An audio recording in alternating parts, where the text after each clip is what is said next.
Dear students of the Simone promotion, dear friends and colleagues, dear prize givers, dear family members and guests, I wish to welcome you to this closing ceremony of the 2017-18 Simone promotion. You, who are the students of this promotion, who are on the point of becoming alumni today, you are privileged. And I will explain in a few words why I consider you to be privileged. First of all, because you are part now of a unique community which you yourself have given life to, created by your work together at the college during this year, by your living together at the college, by opening your minds to the over 50 different cultural and national identities which you have brought to this institution to yourself. You have become part of this community by, to a considerable extent, also surmounting pre-existing barriers, by understanding better European and international diversity. Through your understanding, you have, I think, a better understanding now how enriching diversity is. Diversity can bring challenges, but it is much more of an opportunity. And by working together and living together, you have created a unique community amongst yourselves. This spirit of a real European and transnational community, this esprit du collège, you have not only created it, you have not only experienced it, you will also take it, I believe, with you when you leave the college. A privilege it is for life. Secondly, I consider it fair to say that you have benefited from a unique study offer. A range of programs combining some of the best experts in the field, a program consisting of study trips, of participation in competitions, a host of special lectures, etc. I think you have had during the year your fair share of distinguished speakers, starting with Portuguese Prime Minister António Costa, who spent, actually, I would like to say this, more time with you after his speech during the reception than any other head of government who ever came to the college. The knowledge which we have tried to pass on to you, I will be frank with you, will no doubt over time outdate to some extent, and in some areas probably faster than in other areas, because European affairs, international affairs continue to develop very fast. But what will not, I believe, outdate is a capacity you have acquired to analyze transnational challenges in a real cross-border perspective, taking into account the existence of different political, constitutional, legal systems, the capacity to integrate different cultural perspectives, and to adapt your communication, your negotiation skills to this diversity I already talked about. This, I believe, will enable you to work constructively on solutions to complex transnational cross-border issues and international challenges in whatever professional context you will work. An ancien told me some time ago that the main benefit of the program he had been attending at the college was not the mere knowledge he had acquired, but a specific, what he called, college mindset. And it is a mindset aware of the need to communicate across barriers, to seek together solutions to complex transnational issues, and to actually also base the work on mutual understanding. I'm already now, and my colleagues are already now, looking forward to the time when you, as anciennes et anciens, will tell us about examples how this has helped you, this college mindset, in your work and career, your institutions, your private sector company, and even make a contribution, however small, to make the world a better place. The third privilege which I see is that of having benefited from a year in one of the most beautiful old European cities. You have seen the passing of the seasons with a different light over the canals. You have had the chance to actually interact, many of you also with host families in Bruges. I think you have taken the temperature, the culture, the traditions, and also the spirit of the city in yourselves during this year. And the city, as you all know, has given you a unique recognition by having made you this week all honorary citizens of the city of Bruges. There was one of your predecessors who asked me, a very pragmatic ancien, who asked me, are there also tax privileges attached to becoming honorary citizen of the city of Bruges? That is not the case, but we will, for instance, have lifelong free access to the museums in Bruges, which I think is also a nice recognition by the city. And fourth, I would like to mention, and this is a point which I also consider of importance, that you are privileged because during this year you have all benefited from the support of European taxpayers. Because not only have European taxpayers in many cases provided scholarships for you or partial scholarships, but even those of you who have taken on the financial burden of studying at the college yourselves have benefited from nearly the same amount of European and national co-funding, especially by the European Commission and by the Belgian government, because if I may say, the real cost of a student is double here at the college per year of the actual study fees. So one has to be aware of this, that there are governmental authorities, European authorities, who consider yourself worthy of this investment which has been made, and we should not forget about this, that also from this perspective you have actually been privileged in a quite distinct sense. So my thanks go also to the European Union institutions and also the Belgian government and other governments who actually support our work and allow us to offer you this year in the conditions you know. Now, I've mentioned 4 dimensions of privilege. I would immediately also say, yes, it is my conviction that you also have merited these privileges. And a couple of points also under this heading. The first very important to mention is that this is, and you probably would agree with me, that this has been a very intensive and demanding year at the college.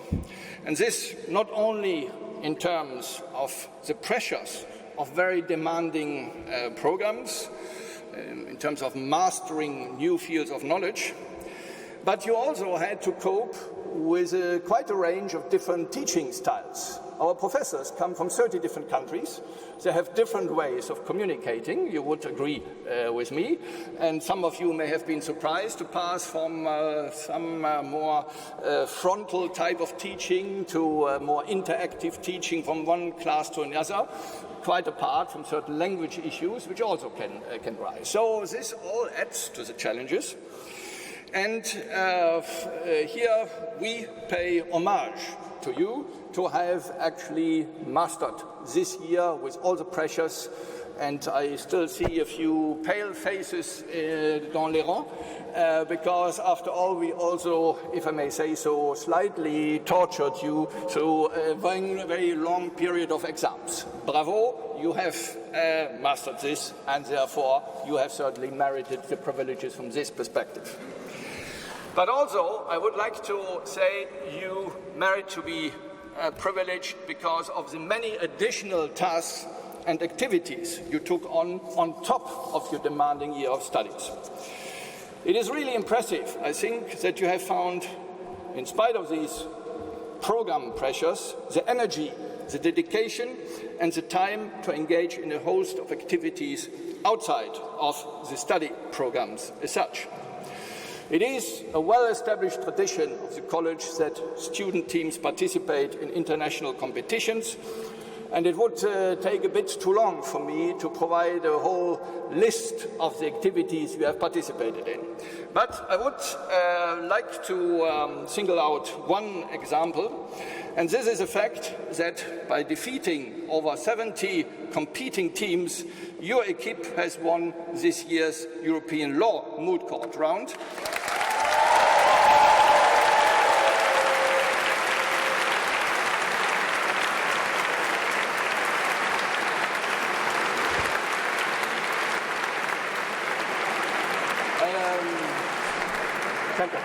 A really splendid achievement, which required not only an enormous additional workload, but also an outstanding team spirit.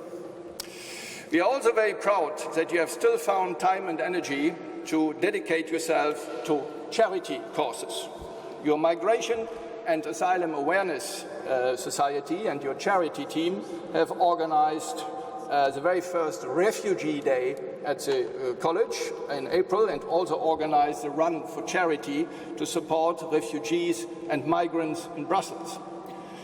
We think that it is, especially if some of us can feel privileged, it's a particularly element of credit to think of those many who are in a much less privileged situation and actually dedicate time to those. And on this account as well, we are very proud what you have contributed during this year.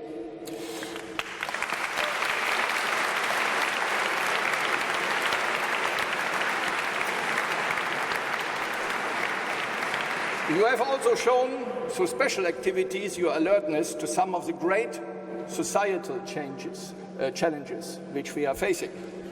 Your #CoEnact digital team, for instance, has surely focused on one of the most topical problems of the ongoing digital revolution by the earlier organizing in April a conference on the European Parliament's strategy on fake news.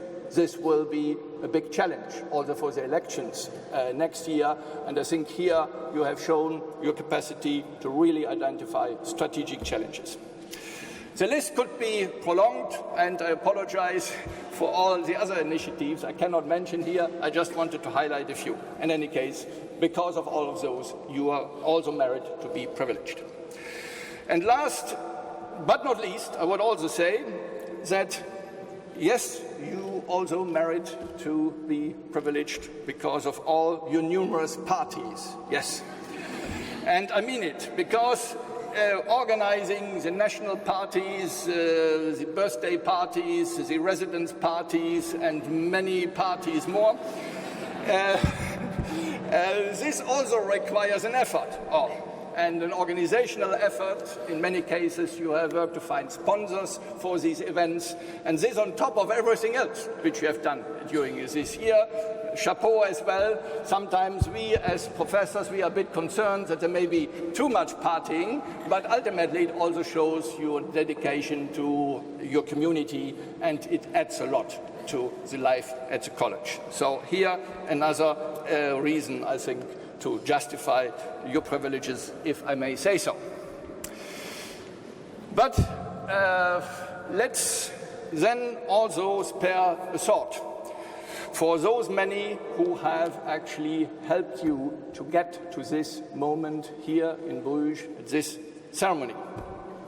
One of the reasons why we started in 2014 the tradition of opening for the first time the closing ceremony to your parents and other family members has also been to give them, your family, your parents, credit for what they have done by providing a stimulating and supportive family framework, an education which has nourished, perhaps even awakened, your interest in European affairs and in advanced studies. Many of your parents have also had to make financial sacrifices to enable you to study at the college and often before. And I wish to warmly thank your parents, your family members personally for having helped you to overcome these and other potential obstacles, for having stimulated you to be able to be with us today. Thank you very much.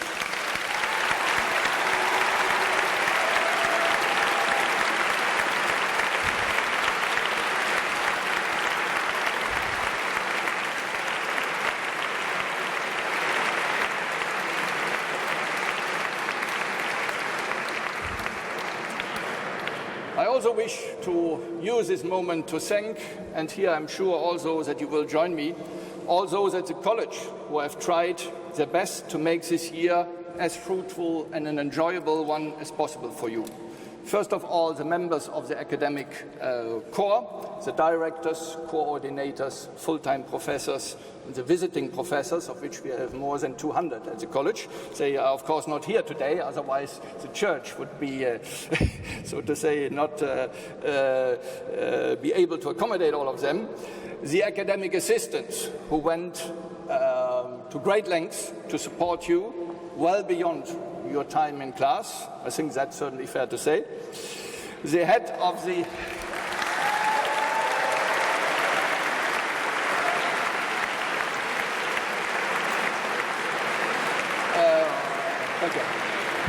the head of the academic office and his colleagues who have had to face, as each year, an avalanche of questions and smaller and bigger problems during the whole year.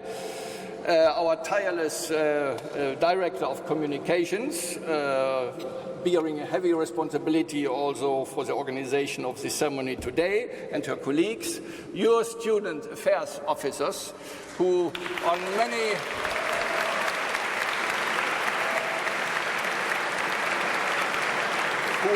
occasions defended your case, also vis-à-vis myself, so you have very strong advocates there. There's, of course, a long list. I think you will agree to me that the kitchen has contributed over the year, especially during the national parties. I mentioned a lot also to make your life more pleasant. The residence personnel, I'm not any longer allowed to use the term residence ladies because that is not any longer politically correct. So I say neutrally residence staff, but we all know how much they add to the atmosphere in the residence.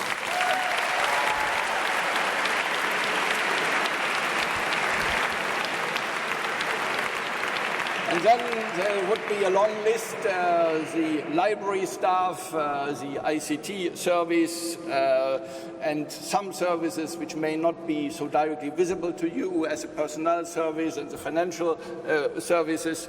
And I would like to thank all of my colleagues. I know how special this institution is to them, how they constantly try to improve matters. So thanks very much to all the colleagues as well. Good. Quand on vient aux remerciements, c'est là on dit que normalement que la fin d'un discours s'approche. Enfin, parfois assez attendu. Mais permettez-moi de vous demander encore votre patience et attention pour 3 points supplémentaires. Le premier, c'est que par tradition, la cérémonie de clôture est utilisée pour l'annonce du prochain patron de promotion.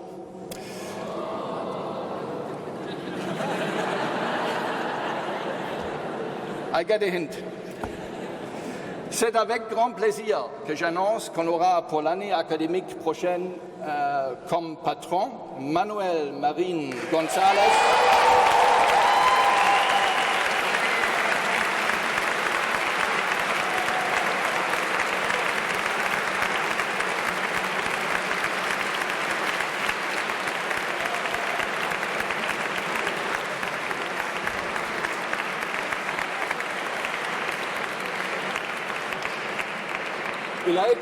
Il a été un grand homme d'État espagnol et aussi un grand Européen.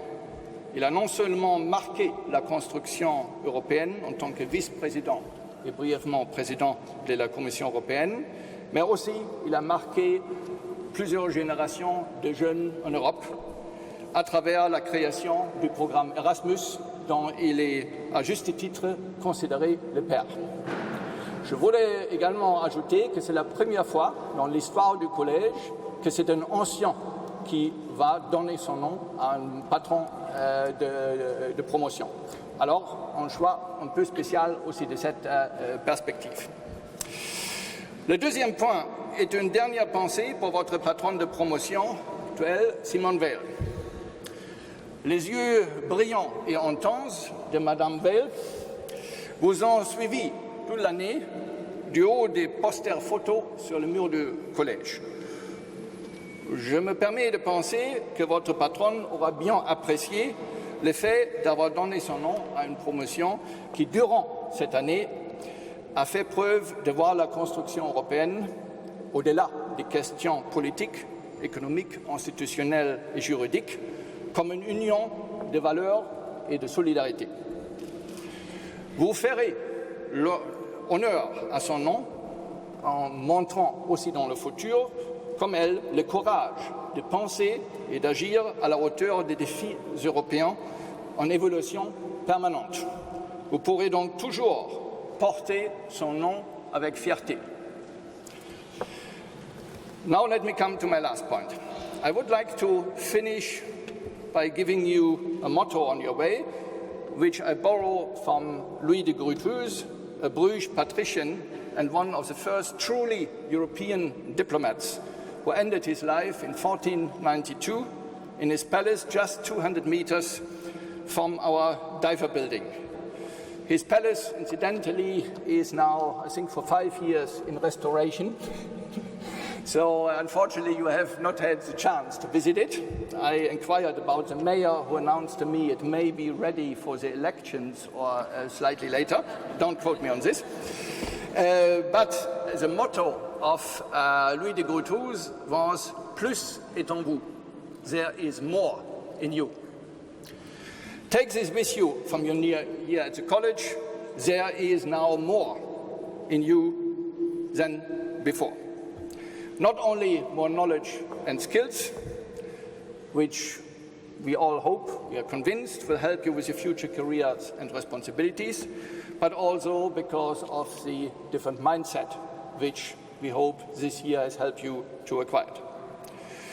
This mindset has as its core the awareness that mutual understanding, cooperation and working together on common challenges is crucial in this, our world of today.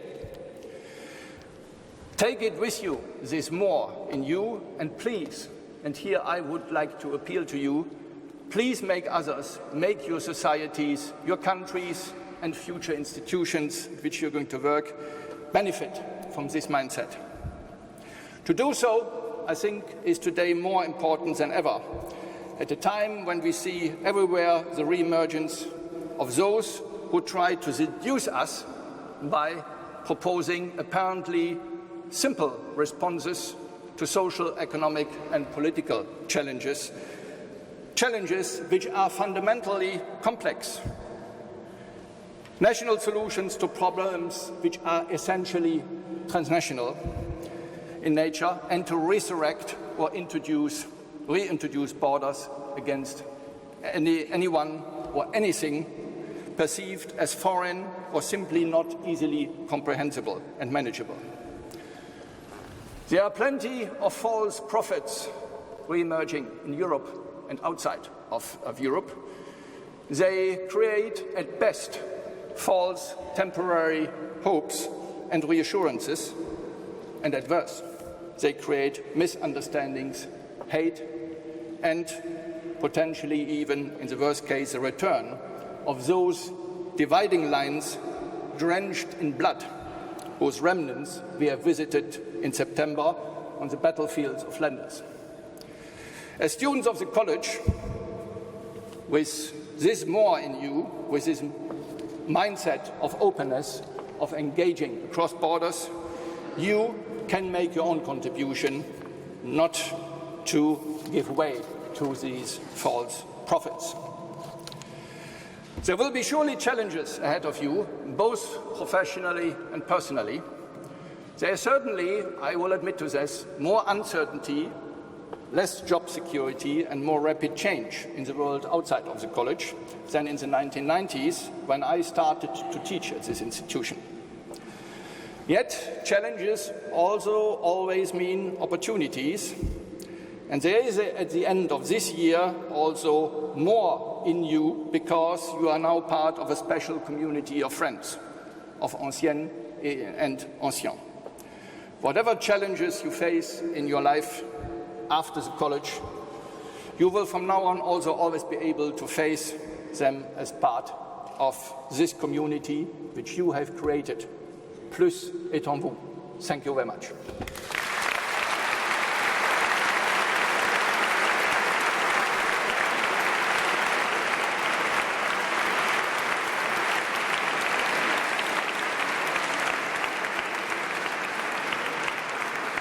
J'ai maintenant le plaisir d'annoncer Michaela Shimakova, la présidente de l'Association des anciens. Michaela, please. I must admit it's always difficult to speak after Mr. Rector, who is such a brilliant speaker, but I'll try. Dear Rector, Directors of Studies and Professors, dear Mayor of Strasbourg, dear staff and students of the College of Europe, dear colleagues, ladies and gentlemen. Today is an amazing day. We are celebrating achievements, hard work, dedication, long-lasting friendships, as well as passion for Europe and its values. Of the promotion, Simone Weil, you all united here today, and your successful completion of the academic year 2017-2018. Let me applaud and express my deep appreciation and congratulations to Simone Weil promotion, their relatives, and all those who have given the support during this unforgettable but challenging and life-changing time. Let me start also with a small confession, as this is my very first address to such a brilliant group of students and young professionals in my capacity as the president of the Alumni Association on this memorable occasion. This moment makes me actually think very lively that a few years ago, my fellow classmates and me were probably feeling a little bit like you are feeling right now, excited about what comes the next, but also slightly worried that this amazing experience is almost over. But let me make one thing clear, and this has to be put right. Nothing is over. Actually, everything is starting, and that applies also to the parties. So basically, the life at the college that you love so much and enjoyed is continuing after the college. In fact, it never leaves you. It will simply become more challenging and hands-on, in a sense that now it is your turn to use this knowledge, skills, and inspiration you've acquired at this institution in the real world, the world which unity is often contested, and of course at the labor market. That said, let me tell you a bit about the body I'm representing here today and how it links with the question, what's next? The foundation of the Alumni Association dates back to the creation of the college itself. And the alumni family nowadays unite more than 13,000, we are almost at 40,000 anciens of the college. And this all is reinforced by the richness of different cultures, backgrounds, career paths, however, united through the experience at the college. Indeed, Our primary raison d'être is the famous Esprit du Collège and its continuation. And therefore, as the community grows, that our activities and initiatives expand, both in Brussels and worldwide. And you, officially becoming alumni of the college today, will join this community and will stay alumni for life, no matter where you are. By fulfilling our objectives, we connect alumni across the world, across promotions, across different generations, and across campuses, as there is only one alumni community. With this, we foster friendly relations and mutual help within the community and family.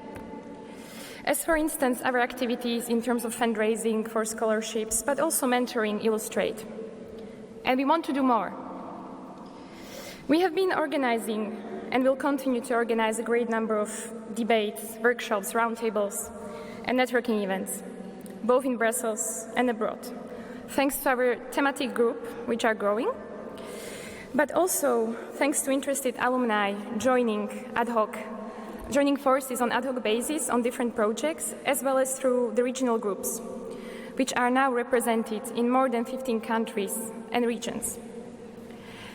Moreover, connecting is now as easy as ever, thanks to the new Alumni online platform, which is actually developed by a Europe-based startup and is really dynamic, interactive, and user-friendly. You all have been benefited from full membership and thus from all the tools and features this platform offers. And I hope you have and will continue to make the best out of this empowering example of modern technologies. Furthermore, our aim is to assist the young alumni professionals with their job hunting, career orientation, and taking informed decision on this path. To this end, we have launched a mentoring program, and we will continue to professionalize and enhance it. Equally, we will organize a lot of networking, meetups, professional skills workshops, and we launched recently a sort of information hub called Welcome in Brussels, which is based at our website and partnered with different institutions such as Alliance Française.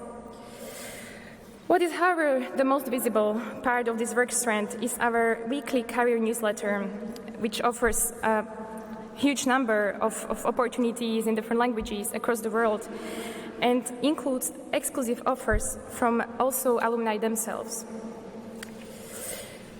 We also offer tailor-made career consulting, and again, I would like to invite you and stress this, make the best out of it. Last but not least, the association will remain your link with the college, as we are represented at the statutory organs of the college. Let me also say a few words about how glad I am to be addressing the Simone Weil promotion today. May Simone Weil, who has undoubtedly marked the vibe of your promotion, be your inspiration from now on. Inspire you for what she represented and continues to represent as a female leader of her era, being an innovator, leader, disruptor, and promoter of values of diversity, equality, inclusion, personal liberty, and empowerment. It is also with great pleasure to learn that Manuel Marin, I was told his friends used to call him Manolo, ancien of the collège, will give his name to the next promotion as a patron. And I'm confident that his patronage will reinforce the spirit of shared identity even further. Coming back to the festive moment, coming back to present, so what comes next? I'm confident, first of all, that I'll be seeing a lot of you, and I'll be hearing a lot about your future successes. And I've heard a lot about your successes already today, so congratulations. As a matter of little advice or little sort of a message I would like to use this opportunity to share with you, is simple. Be fearless. But don't worry to reach out for any advice. The alumni community will be there for you. Lead by example and think innovation in anything you do, whilst remaining true and sensitive to the values we stand for, in particular diversity, gender equality, and integrity. as these are projected through everything we do. To conclude, let me wish you all the best in your future endeavors. And most importantly, let me welcome you on behalf of the alumni community to the family of the Anciens of the College of Europe. Félicitations.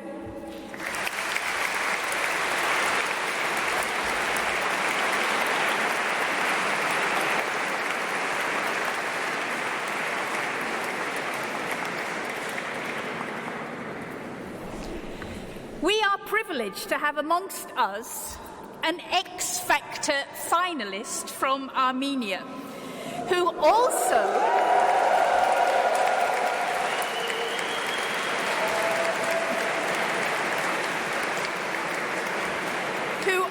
made his way to the semi-finals of The Voice of Armenia.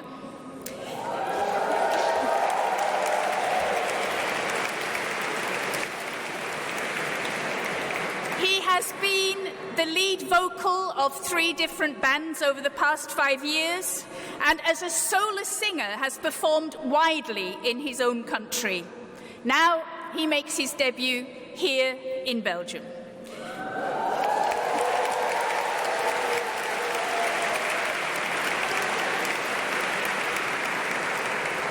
In his words, music is the other half of me and accompanies me wherever I go. We are honoured to invite our student, Artstrun, to perform for us today.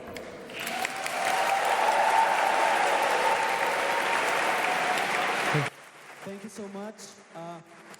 First of all, I would like to thank the city of Bruges and the College of Europe for this amazing educational journey that we had the last 10 months. And secondly, I would like to thank for this opportunity to be able to sing in this amazing church and in front of this beautiful audience.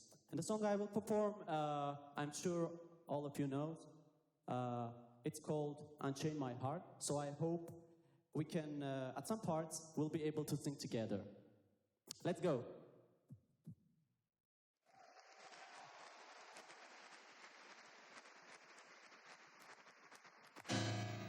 Unchain my heart, baby, let me be, 'cause you don't care, oh please, set me free. Woo!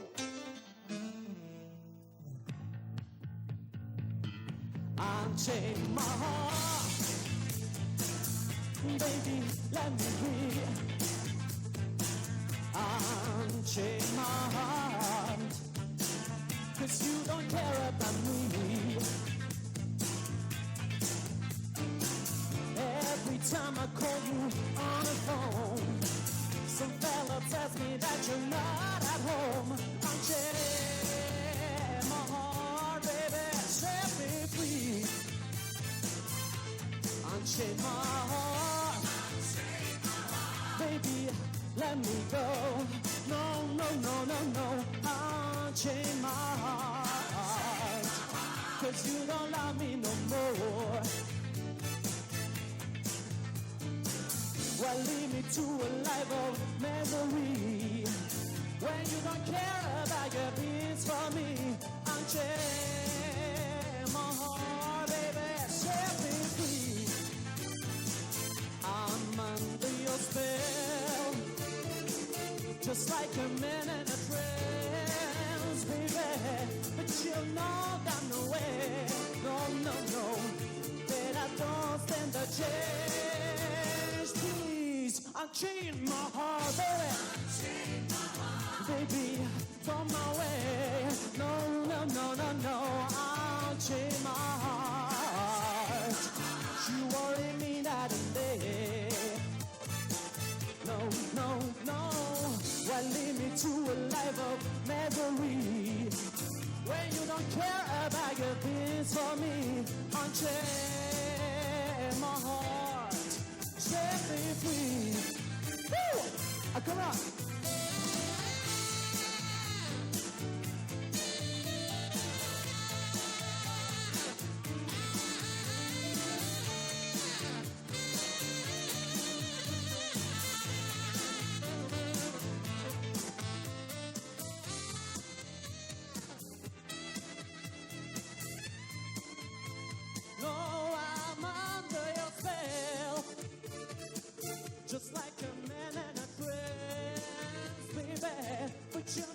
down nowhere. No, no, no, that I don't stand a chance. Please, unchain my heart. Baby, come my way. No, no, no, no, no, unchain my heart. You are in me night and day. No, no, no, why lead me to a life of misery when you don't care about your feelings for me? Unchain my heart, baby, set me free.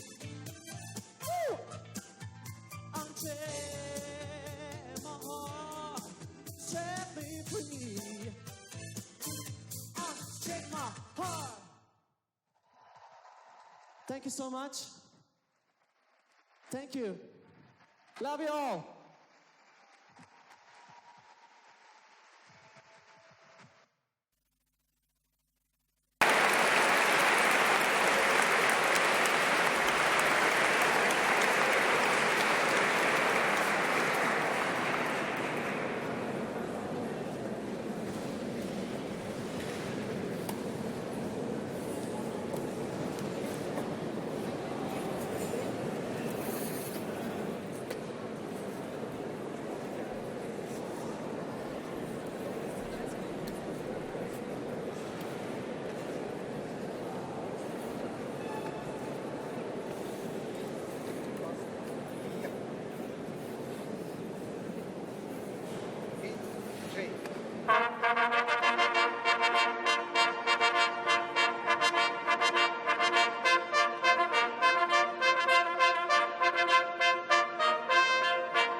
So it's now my pleasure to move to the academic award part of this closing ceremony.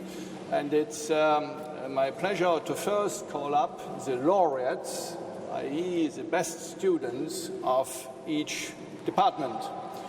I would like to start with the politics department. Mimi Louise Linnea Hollander, please.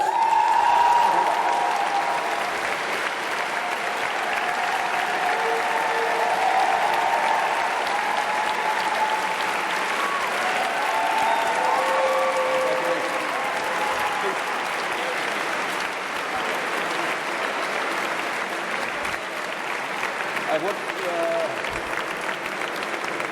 would then like to call forward Caroline Franzen from the economics department. Economics.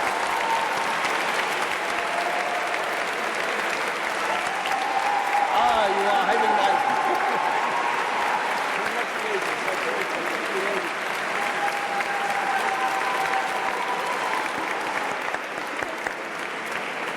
And then Ludovic Pierre for the law department.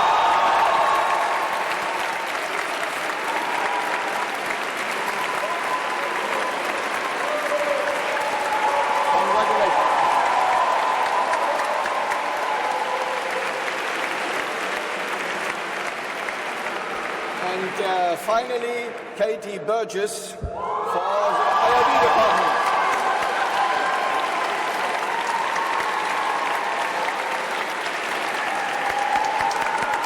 All the best.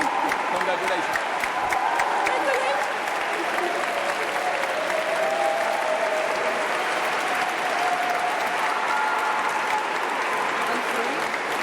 A small. Thank you very much. To the ladies first. Of course.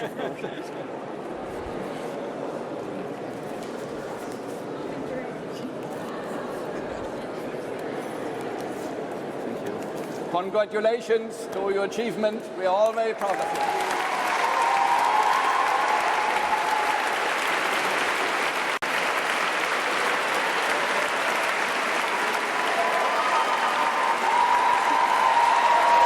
Lots of support.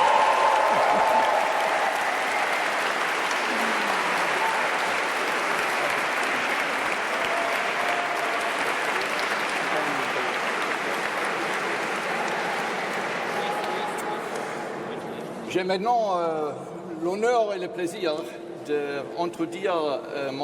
Roland Ries, le maire de la ville de Strasbourg. La ville de Strasbourg, grande ville à vocation européenne. La ville de Strasbourg qui a créé un nouveau prix pour la meilleure mémoire sur le Parlement européen. Et Monsieur le maire Ries nous a fait l'honneur de venir aujourd'hui pour décerner ce prix personnellement aujourd'hui. Et on apprécie beaucoup l'effort que vous avez fait de venir et naturellement tout d'abord l'initiative de créer ce prix. Monsieur le maire.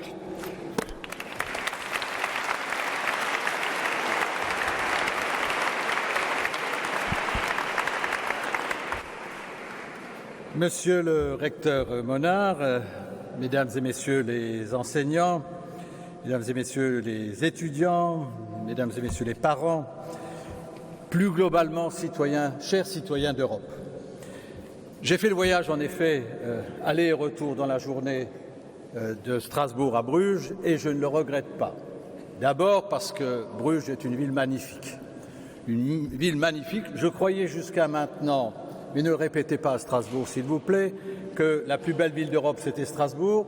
Je dois reconnaître que Bruges la dépasse un petit peu. Sincèrement, je suis admiratif de cette ville, de son patrimoine, de sa vitalité universitaire et je suis très heureux de pouvoir aujourd'hui attribuer le tout nouveau prix de la ville de Strasbourg. Alors, je peux dire le nom ou c'est vous qui allez le dire? C'est à moi. À Michael Schwarz.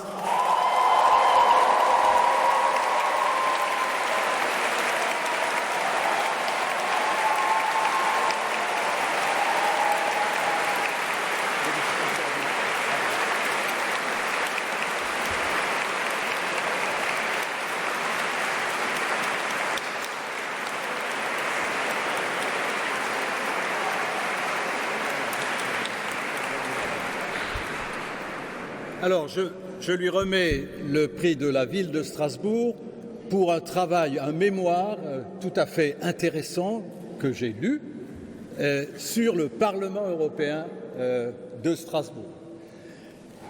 Pourquoi est-ce que je dis cela aujourd'hui? C'est parce que, plus que jamais, l'Europe a besoin des techniciens, des professionnels, des juristes. Mais l'Europe a aussi besoin aujourd'hui des élus et des citoyens. Ça me paraît particulièrement important dans le contexte de crise de la construction européenne que nous connaissons aujourd'hui, avec la naissance, le développement des populismes, des nationalismes, qui sont à l'envers de ce que voulaient les pères fondateurs de l'Europe après la Deuxième Guerre mondiale. Et je crois qu'il est important que des gens comme vous puissent se consacrer à l'amélioration du fonctionnement des institutions européennes et c'est ce que vous avez fait dans votre mémoire. Je vous en félicite et je vous remets ce prix de la ville de Strasbourg.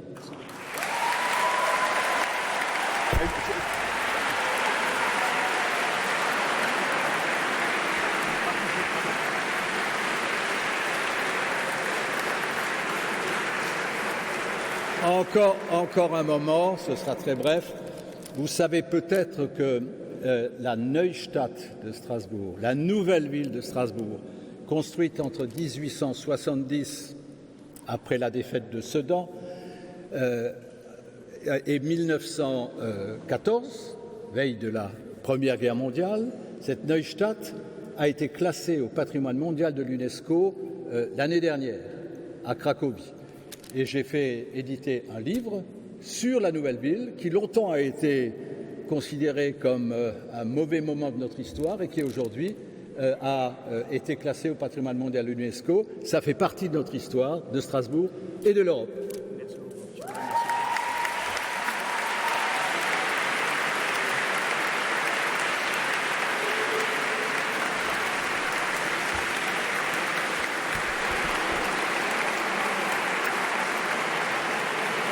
Encore un grand merci à Monsieur le maire, aussi pour les mots de justification pour le prix qui est fortement apprécié. Je passe maintenant au Humphrey Award for the Best Thesis on EU Trade Policy, presented by Dr. Pierre Gröning. Please.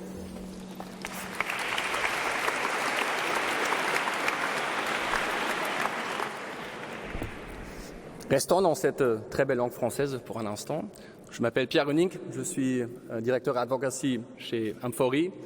Humphrey est une association qui représente 2200 entreprises du secteur de la distribution, des entreprises comme Carrefour, Adidas, Walmart ou Zara.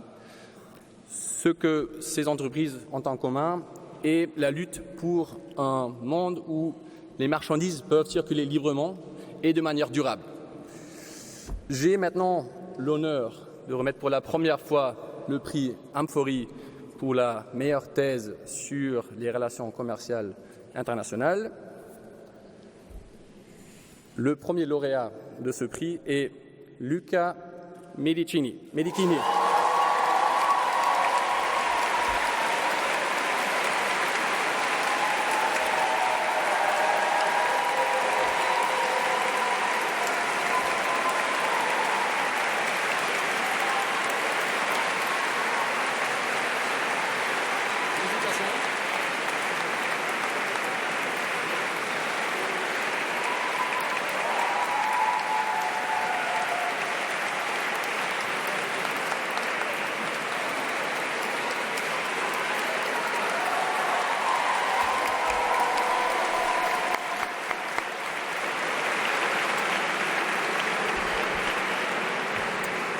The next prize is a Bayer-Latour Award for the best thesis on EU-China relations, presented by my colleague, Professor Jing Men. Jing, please.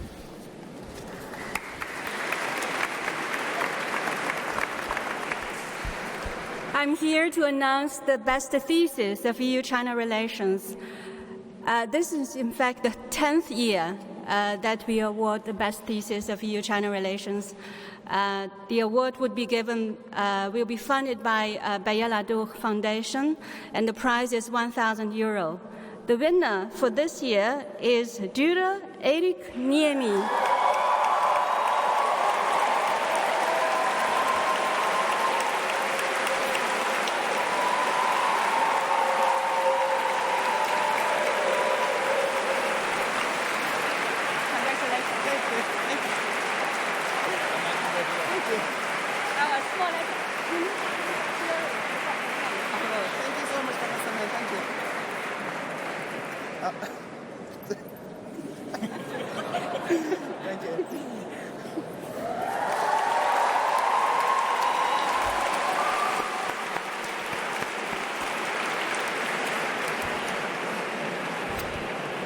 I would now like to ask my much esteemed colleague, Professor Massimo Merola, to come forward.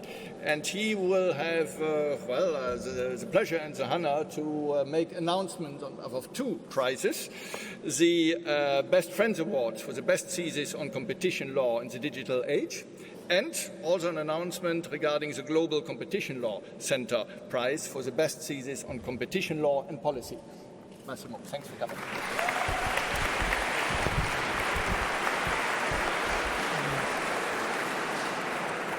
Cher recteur, chers collègues, chers étudiants, je n'ai pas l'habitude de participer à la remise des prix et à la clôture de l'année académique.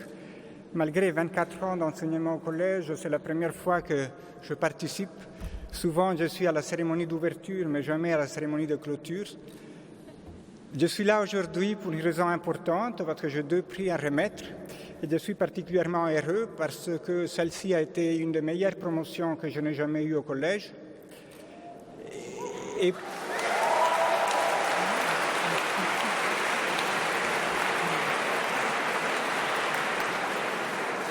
et aussi parce que les nouvelles générations sont représentées cette année au sein de ma propre famille parmi la promotion Simone Veil.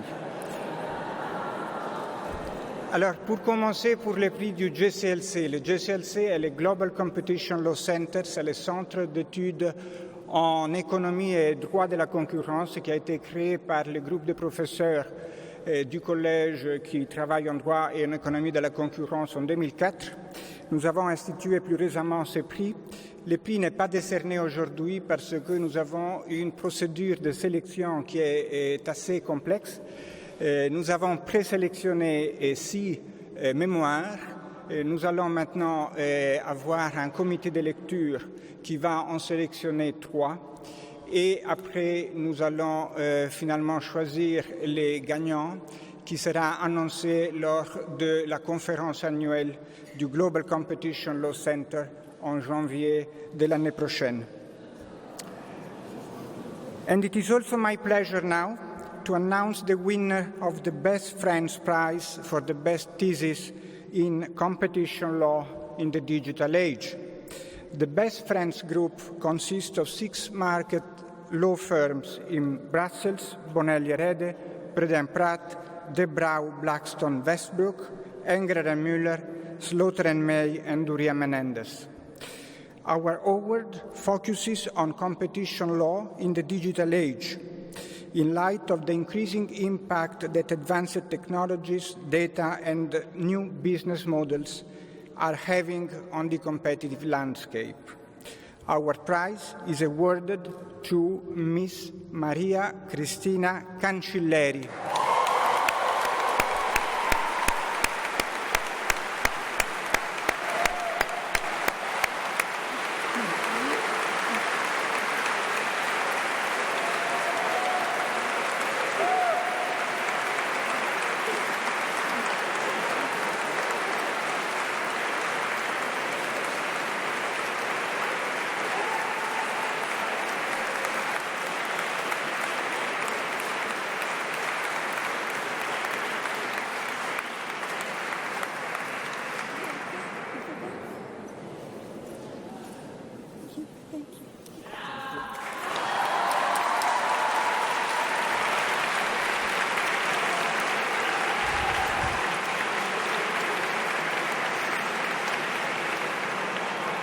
The next prize is the Börsenmaster Prize for the best thesis on the role of non-governmental actors in EU policymaking, presented by Mr. Pietro Bertaggia. Please.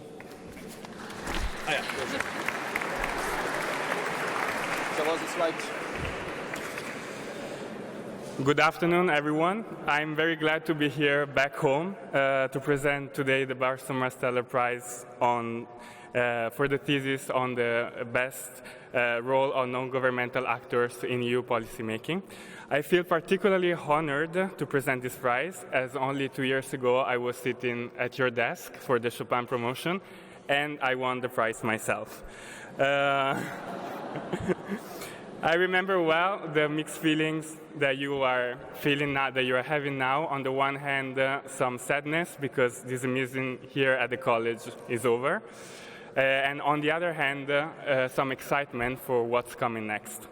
And with this prize, Börsenmaster, which is a leading consultancy in public affairs and communications in Brussels, aims at supporting this transition by awarding a prize to the thesis which we think best reflects what we do in our daily jobs, namely facilitating the interaction between the society and institutions.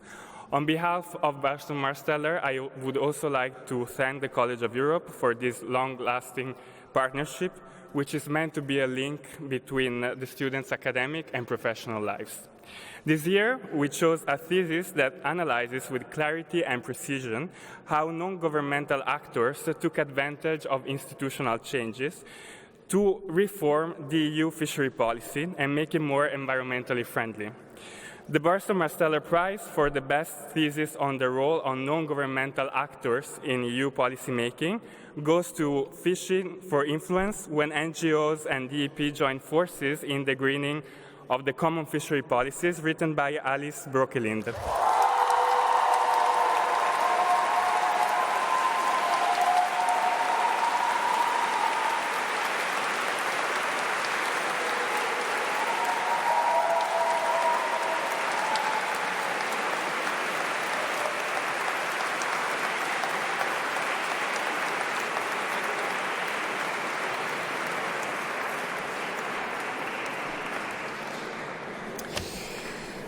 The next prize is the EU ISS Award for the best thesis on the European Union's common foreign and security policy, the common security and defence policy, and EU external relations, presented by Mr. Gustav Lindström.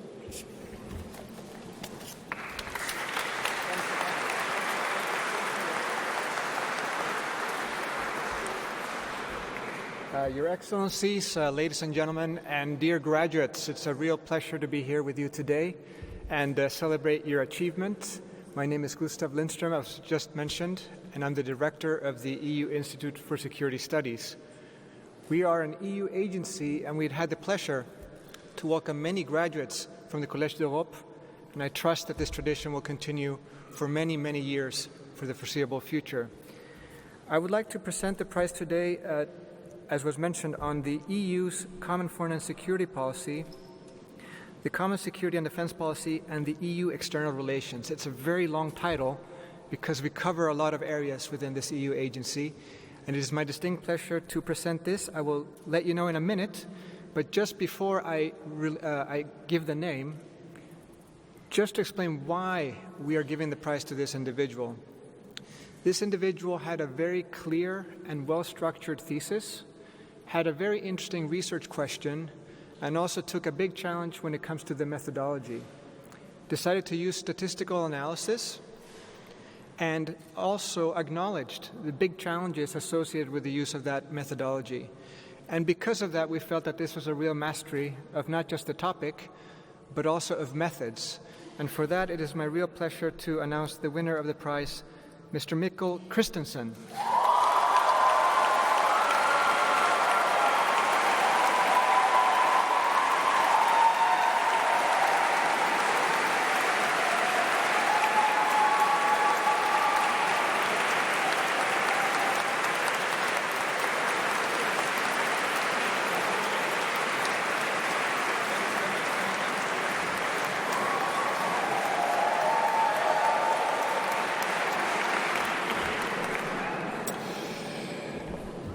The next prize is the European External Action Service, EAS Award for the best thesis on EU external relations, presented by Ms. Marta Madej, please.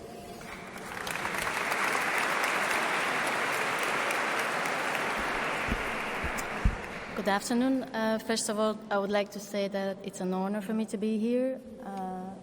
Mr. Rector, Professor Stoll, thank you for your invitation.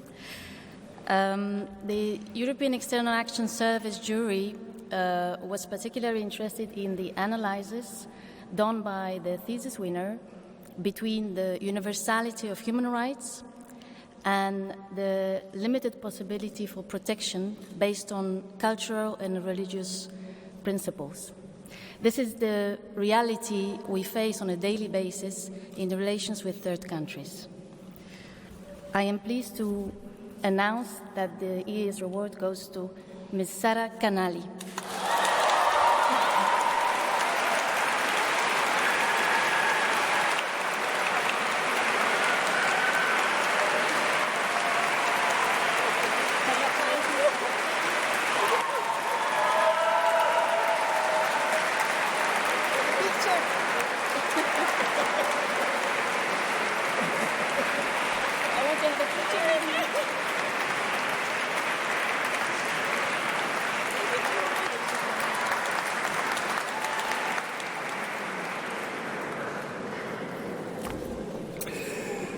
The next prize is the European Federation of Pharmaceutical Industries and Associations Prize for the best thesis on public policies impacting the pharmaceutical sector, presented by Mrs. Christine Berwarts, please.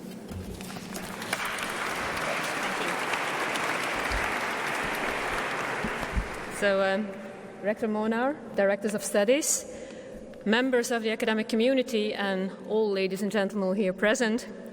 Now, the collaboration between the European Federation of Pharmaceutical Industries and Associations and the College of Europe goes back already many years. And we both have the word Europe in our name, but we also have it at the heart of what we are doing.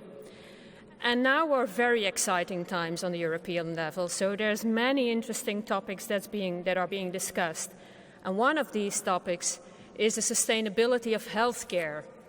And believe it or not, whether you're young today or a bit slightly less young, we all will have to deal with this in the future, or even very near future. So it's a topic of interest to all of us. And the thesis that has been awarded the FPA Prize for Best Thesis on Public Policy impacting the pharmaceutical industry provides us with a novel view. And it's a novel view through an empirical evaluation of the consequences of the aging population on healthcare expenditures in Europe. So, it is with great pride and great pleasure that we attribute the FPA Prize, which is a one-year employment contract, to the author. Yeah, I don't know whether it's a good one.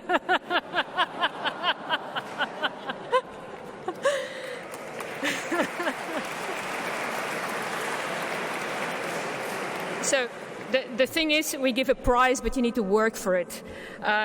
So we attribute this prize to the author of this thesis, Leopoldo Miotto.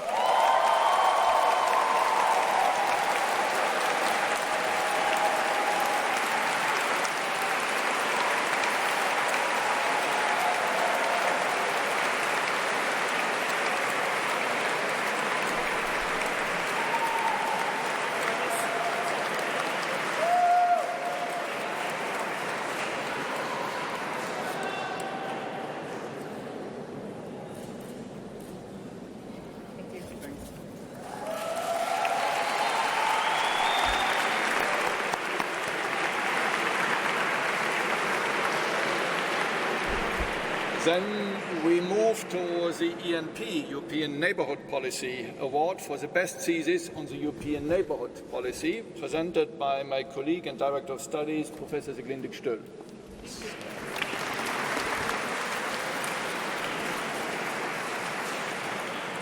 So this prize, which is a cash prize created for the Bruges campus for the best thesis on the European Neighbourhood Policy, was created a few years ago, also in the context of the ENP scholarships that we enjoy very much here at the college. So we have students from any of the 16 ENP countries. We have students coming from EU countries, but focusing on the European Neighbourhood Policy in their thesis as part of their scholarship.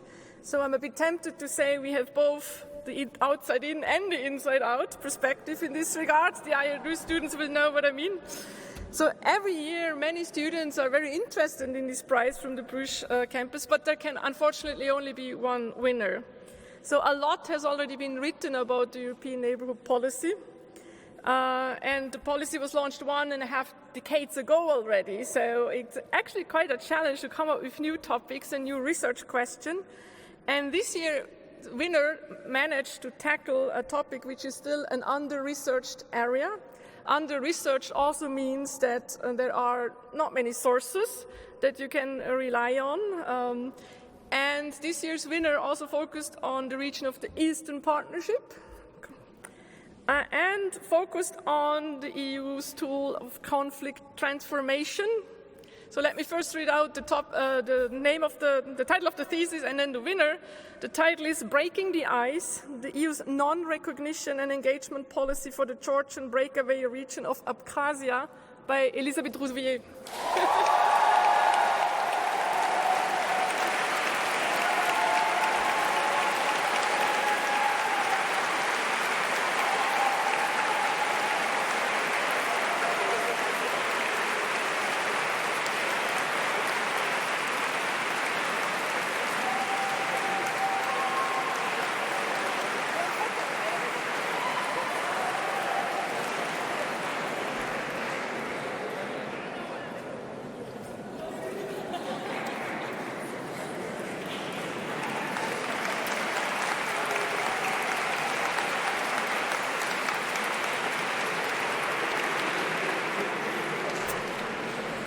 Then we move to the Europol Award for the best thesis on EU internal security, presented by Mr. Dariusz Kovács.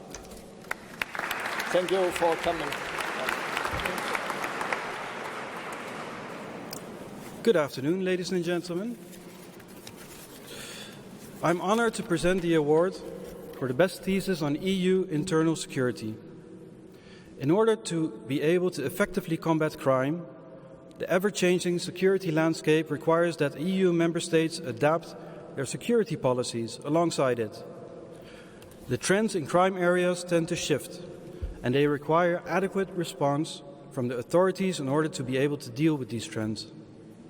Europol, as a leading center for criminal data analysis, works closely with national law enforcement, national competent authorities, and other regional and international bodies to effectively support the Union and to keep it safe from all sorts of crime. Due to the rise of information technology, the European and global security landscape have fundamentally changed.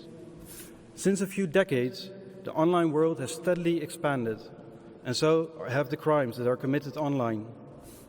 By its nature, cybercrime crosses borders, and as such does not respect traditional views on safeguarding the national security. Needless to say, the growing area of cybercrime has our full attention. The winning thesis highlights the importance of the way states and regional organizations adapt to the changing nature of cybersecurity. It investigates the security governance approach taken in the European Union's cybersecurity policy in its strategy of mitigating cyber risks by enhancing resilience, whilst acting as a promoter of the democratic values and fundamental rights which should be enshrined in cyberspace as they are in the offline world. The winning thesis highlights the importance of this new aspect of governance, which will be of interest to scholars and our policymakers. For these reasons, I'm honored to present the award to Mr. Dietmar de Jonge.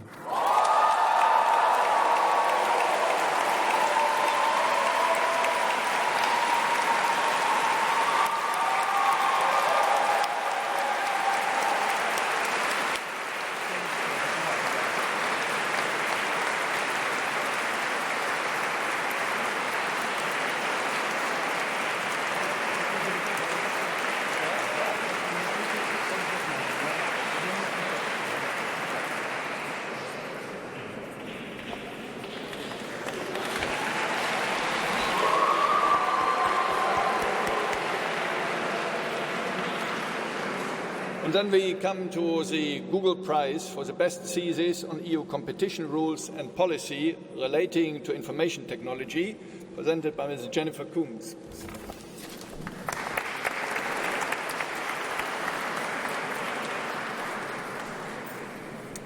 Hello, it's a huge pleasure to be here today to celebrate your achievements. And as always, our association with this prize gives us as practitioners the huge privilege to see the enthusiasm, the creativity and the intellectual rigour with which the candidates approach the issues we deal with as practitioners on a daily basis. With that, it gives me enormous pleasure to present the Google Prize for the best thesis on EU competition rules and policy relating to information technology, to a thesis which tackled comprehensively and creatively an issue which affects a huge part of the digital economy. The thesis is Rethinking the Sharing Economy, Fair and Efficient Regulation for Short-Term Rental Platforms by Mireia Prat Garcia.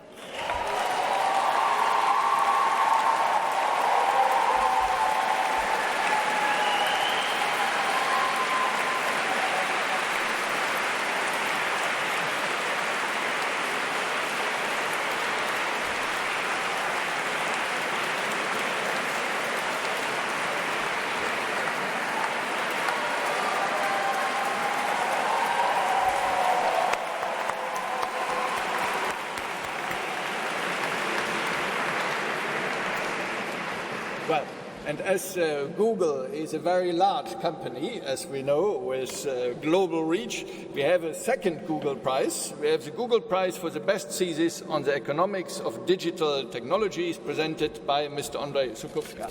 Thank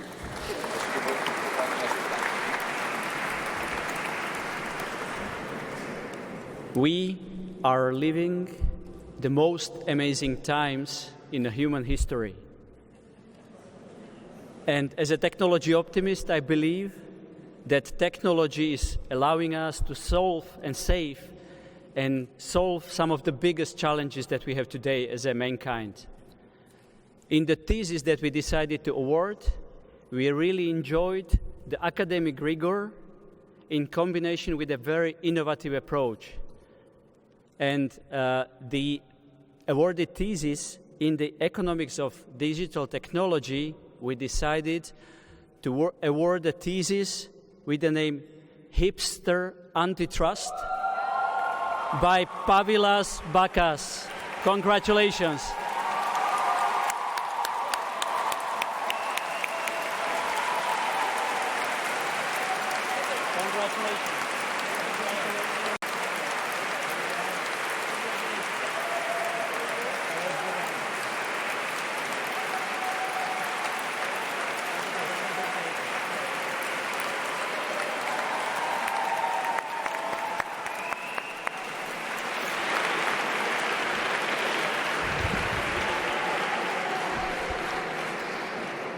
Well, each year, a number of our students do their best to master a difficult language, which is my home language, my own language, Germany.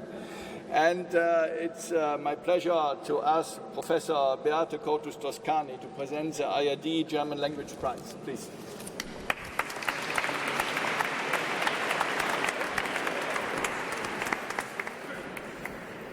Good afternoon, professors, guests, and students. I come from the Goethe Institute in Brussels, and I'm teaching German in the IRD department. Today, I have the honor to hand over the German Language Study Prize to the best IRD student. This prize, that has been awarded by the Goethe Institute since 2010, consists of a 2 weeks intensive German language course in the beautiful city of Vienna. It includes accommodation and contribution to the travel costs. I must say, I enjoyed very much teaching this year's group of motivated, committed students who, fearless, never gave up, struggling with the frightening dative and accusative. And the question, is it der, die, or is it das? At the end, one student came out the winner, Olga Buchma.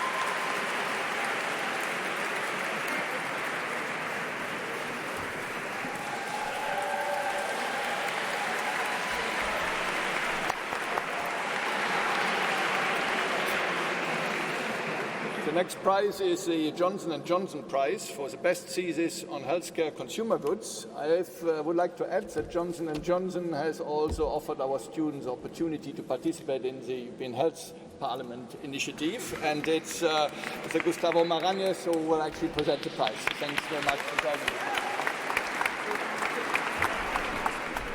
Good afternoon, everyone. It's a pleasure to be at the college again. 21 years ago, I was lucky and was where you are now. So it was a wonderful year. Enjoy. I can tell you that in our 20th anniversary reunion last year, there were still couples being formed 20 years later. So there's still some hope for those that haven't found anyone here, because people improve with the aging, as someone was saying. So I'm here today representing Johnson & Johnson. I am very proud to say that Johnson & Johnson this year launched the Ebola vaccine, and we're at the moment helping battle the Ebola outbreak in Congo as we talk, so very proud of that.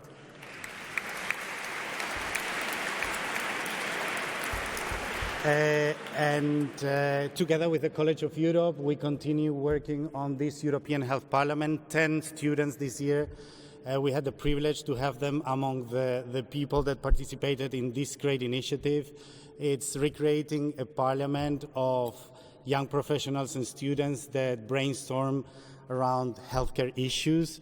So we want to continue this collaboration with the college and are very pleased with the results so far. Thanks. And without delay, the prize this year is for someone that has already been here today. So the winner of the Johnson & Johnson Prize 2018 is for Leopoldo Mioto.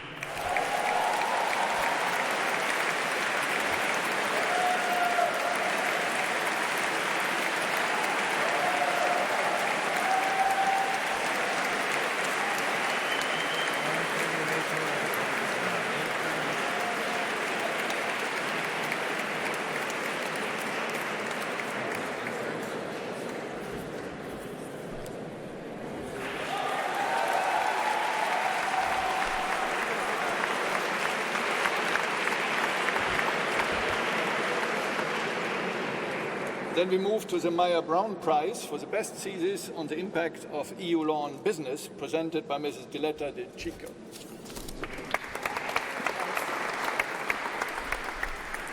Hello, good afternoon. It's a great pleasure for me to be here today. After 2 years, I was at your place 2 years ago as a student of the Chopin promotion. But today I'm here to represent Meyer-Brown. Meyer-Brown is an international law firm with 27 offices around the world. I am active in the privacy and cybersecurity area of the Brussels office. That's why I'm very happy that this year the winning thesis relates to those subjects. As you know, privacy and cybersecurity are at the top front of the policy debate in the European Union. Today, we award the best thesis analyzing the impact of EU law on businesses. The thesis that we chose analyzes the legal instruments available to law enforcement agencies to get access to personal data from cloud providers when they are relevant for criminal investigations. The thesis offers a global perspective, analyzing both US and EU law, and making practical and concrete proposals on how to solve conflict of laws that we know makes life for businesses always harder. We liked the thesis starting from the title. Maybe he found inspiration on a Friday morning after a bar night. The title is very original, is One Cloud in the Sky and Conflicting Laws on the Ground. And the author is Roberto Junquera Sewani.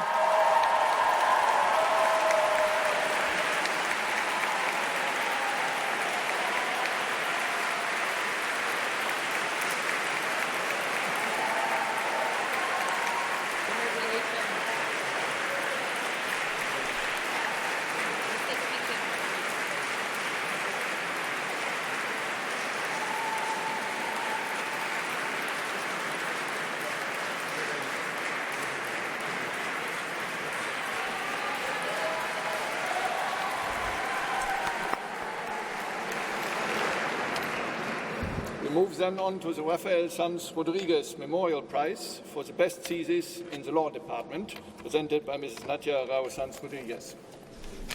There you are.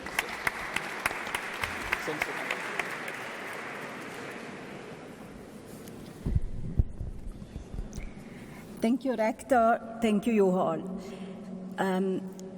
It has been 15 years I come here to give this prize, and a lot of things changed. Just two didn't change. The strong emotion I feel and how high is this lectern. So Rafael Sanz was a great student of the Tocqueville promotion, a great lawyer, antitrust lawyer within the law firm Garrigues, but most important, was an extremely generous person. Unfortunately, he passed away too young. For this reason, to honor this strong value, generosity, so important today, we create friends and family this award. As a student of the college, be honest, this year you received a lot. strong knowledge, beautiful values, and amazing, unforgettable moments. From today, as ancienne, you have an obligation to be generous in return and give back to the world all this. I work as an executive coach with talent leaders around the world. They have a lot of quality, of course. There is one that is in common, is generosity. So be a role model of a leader of the College of Europe. Thank you. It has been an honor, and I will say even more, a deep joy to be Raphael Sanz's classmate, friend, and wife.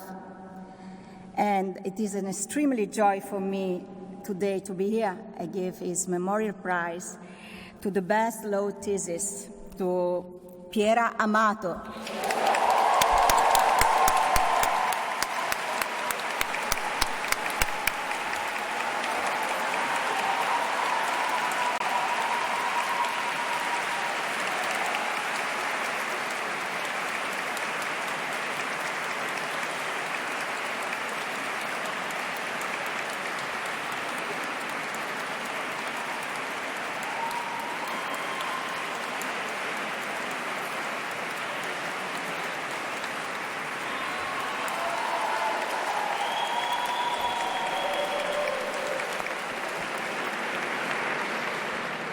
Next prize is a Sergio Lopez Perona Memorial Prize for the best thesis on the EU's relations with the Middle East, presented by Mr. Diego López Echegaría.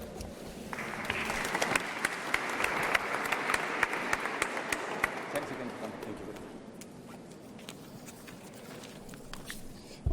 Different size. Dear students, it is a great pleasure to address these few words for you before you graduate. This prize is an initiative of the Marcus Aurelius Promotion, an initiative that we came together to create a few years ago when one of us unexpectedly passed, a bit too soon. As far as I can see, this serves two main purposes for us. And the first one, of course, is to remember our dear friend Sergio, one of our most popular students in our promotion. He was the kind of guy that could find a way to go out until 8 a.m. in Bruges, which is not easy. And then he could still turn up at his lecture at 9 a.m., which is even harder, of course. Second reason that we're doing this, and I think it's a little bit unforeseen even for us, is to help us keep together and united as a promotion. Every year we come together and we try to raise the necessary funds to fund this prize, and we do that through organizing a party. This helps us stay in touch with each other, see what everyone is up to, even get to know the new generation of Marcus Aurelians coming through. It's a bit scary. In any case, Sergio used to work at the EU mission in Baghdad, and for this reason we thought that the best that we could do to honor his memory is to give a prize to the best thesis on the EU relations with the Middle East. So without further ado, I'm delighted to announce that this year's Sergio López Memorial Prize goes to the thesis on the role of the EU in national dialogues, lessons learned from Tunisia and Yemen. The name is Esther Kestemund. Congratulations, Esther.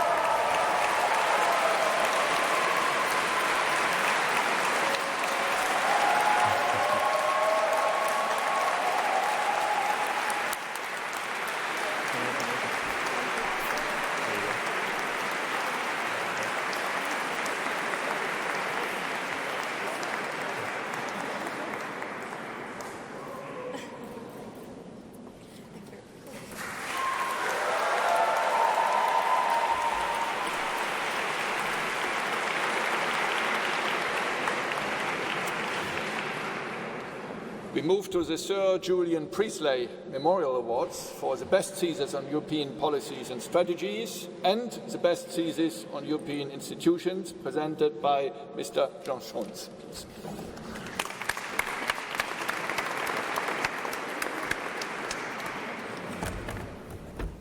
Dear students, ladies and gentlemen, il s'agit de deux nouveaux prix, en fait, qui sont donnés en mémoire de quelqu'un qui a consacré toute sa vie à l'Europe.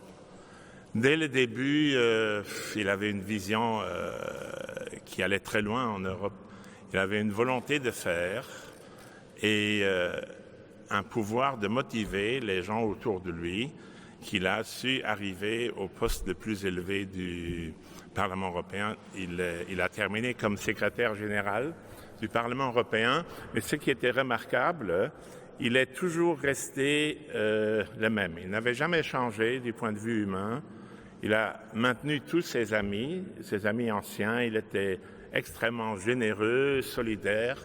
Et je pense que c'est l'exemple pour l'Europe que nous devons donner, c'est-à-dire ouvrir les portes, accueillir les gens, même ceux qui veulent partir, laisser les portes ouvertes, espérer qu'ils ne partent pas ou que, du moins, ils reviennent ou une partie revient. Et disons, dans le contexte actuel, et ça c'est un appel que je voudrais faire à vous tous, parce que l'Europe, c'est nous, mais c'est surtout l'Europe des jeunes, de la génération actuelle et des générations futures. Je pense qu'à l'époque, il dirait retrousser les bras et travailler pour maintenir cette Europe, pour la fortifier et surtout essayer de faire le maximum pour faire changer les gens d'avis, tous ceux qui sont contre l'Europe, les populistes, les eurosceptiques. En général, ça n'a aucune base, c'est juste, ils trouvent un terrain un peu fertile, mais qui probablement n'est pas de longue durée, et espérons-le. Et disons, ça c'est la raison pour laquelle on voulait donner ce prix, disons, pour honorer sa mémoire. Donc le premier prix va à Sophie Amalie Versu-Fallesen.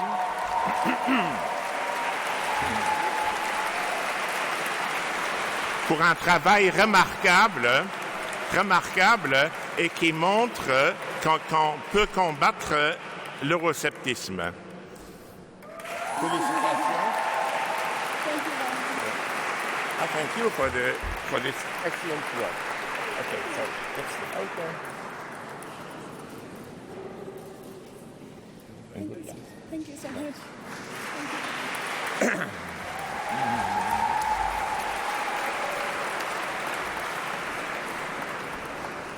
Voilà, il y a eu un deuxième prix pour un travail également vraiment très bien. Et je voudrais remarquer que tous les travaux qu'on a eus, toutes les thèses étaient très bonnes et le choix était très difficile. Surtout, il faut lire et relire les travaux. Ce n'est pas en les survolant qu'on peut donner un avis. Et là, le jury a fait un travail fantastique. Moi, je n'ai pas participé, disons, dans la décision finale parce que je trouve que ça n'aurait pas été correct. Mais disons, le jury a fait un travail remarquable. Et le deuxième prix, ça va à M. Pedro León Sanrojo-Hang.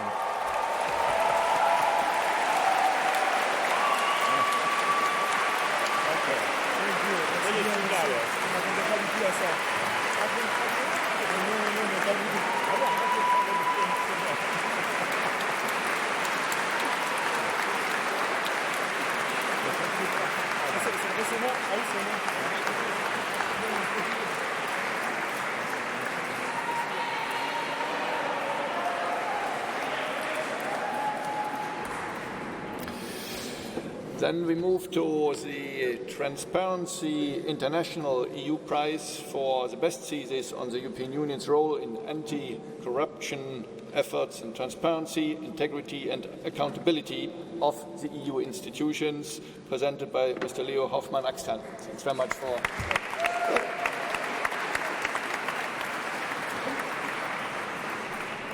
Good afternoon and congratulations to you all. It's good to be back in Bruges.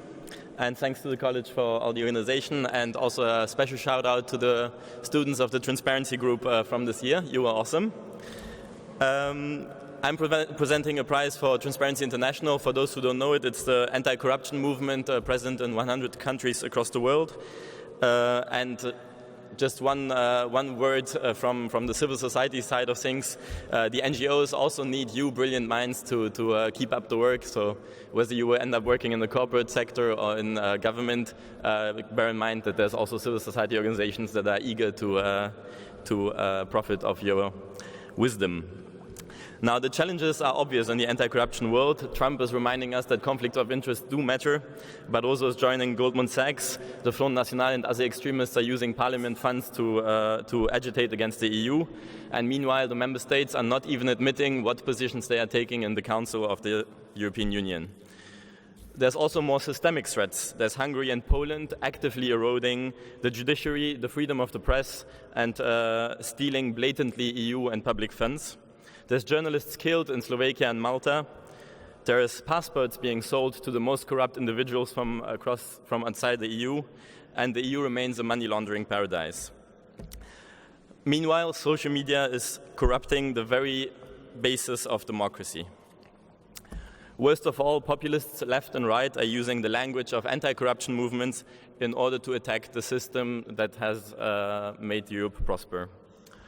But at the same time, some are also fighting back and working against all of these tendencies.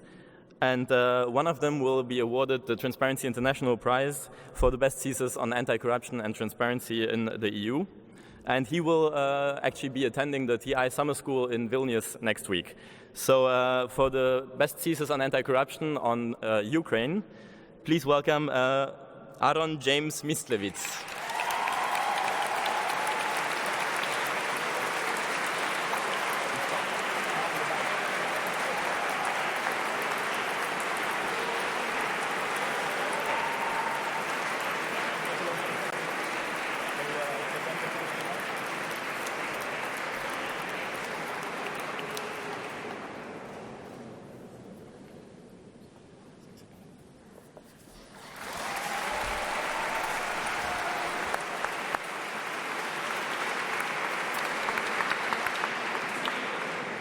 Move now on to the Thysiad Award for the best thesis on EU enlargement policy, presented by Mrs. Dilek Aydin.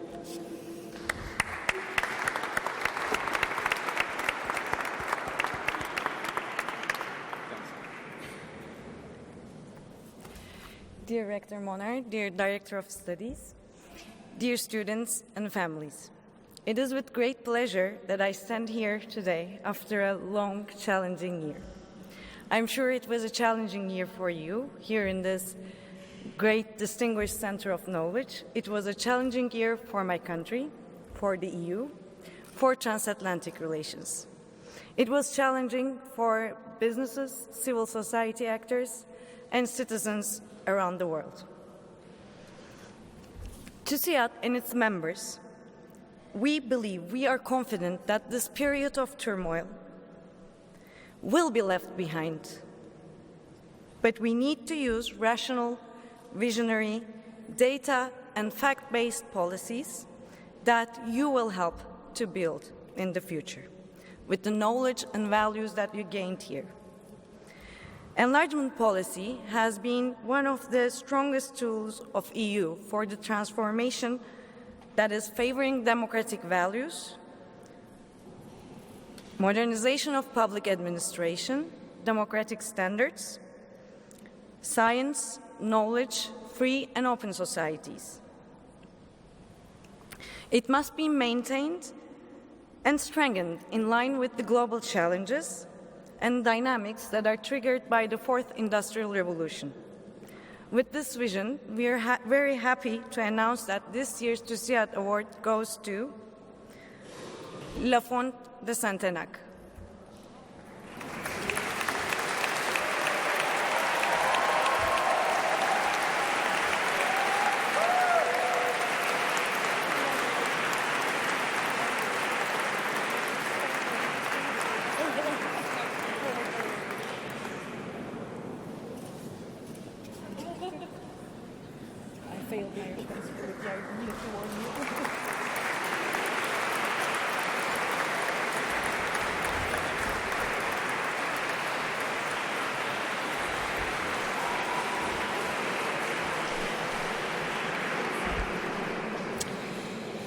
It's now my pleasure to ask our colleague, Professor Anthony Antoine, to come forward to present the prize for the best thesis on the EU and the other world regions prize, which has been created by the United Nations University Center for Regional Integration Studies, which is a partner institution of the college. Thanks for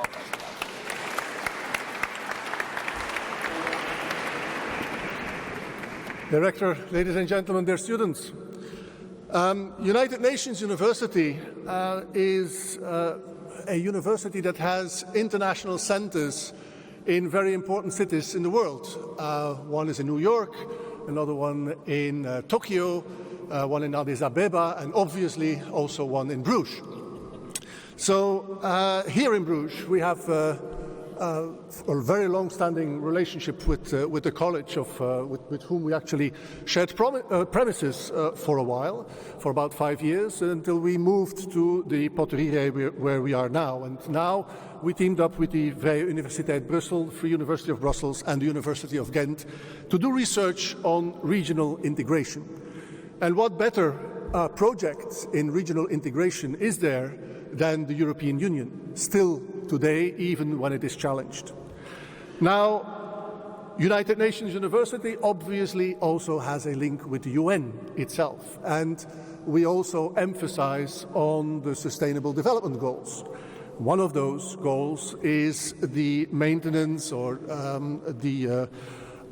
is the marine biology diversity and the maintenance of marine biology diversity, and therefore I already hint a little bit at who got the prize or why the prize was given. This prize is given to somebody that combined the EU and the studies of EU to marine biology and sustaining marine biology and the efforts that the EU is doing to that end, or not, because the thesis was very critical, very well written, very thorough, and very well structured, and that is why we give the prize that consists of either, you can choose these days, either 1,000 euros prize or a 3-month paid internship at UNU CRIS, and it goes to Camille Loth.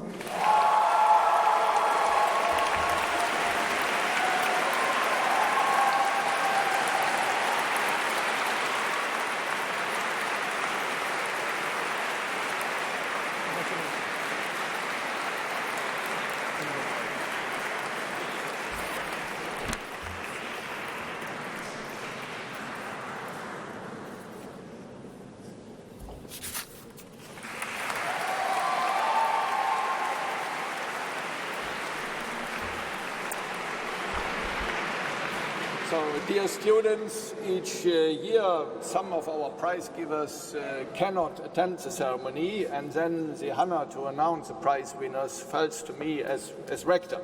So we have now several prizes which I have the pleasure and the honor to announce. The first one is the Jacques Delors Prize for the best thesis on a subject related to the European project. And I will, before I announce the name, mention the content of the prize. It's a 1,000 euro money award. The publication of the thesis, I suppose in a shortened version, as a policy paper to be published by the Jacques Delors Institute, and a 6-month internship at the Jacques Delors Institute in Paris. This prize goes to Diane Lafont de Santenac.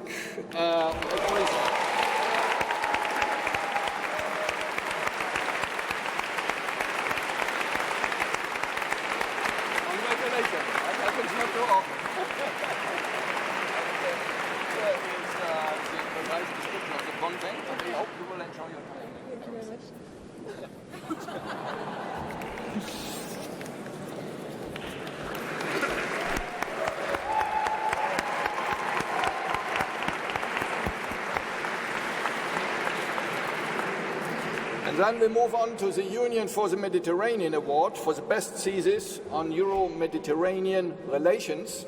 This prize consists of a paid internship of up to 6 months at the UFM Secretariat in Barcelona. There are interesting things happening in Barcelona, I think, apart from the Secretariat. And the prize goes to Melanie Bonici-Bennett.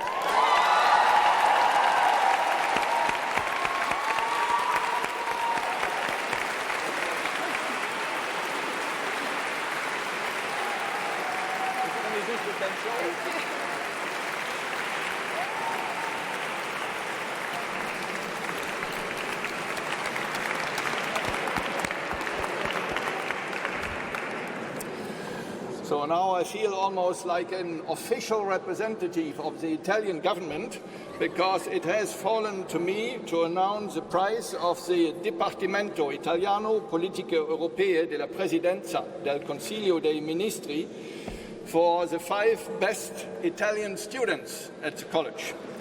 This prize consists of a cash award of €1,000, and it goes to, and I have to call several of you forward, Luca Carmosino,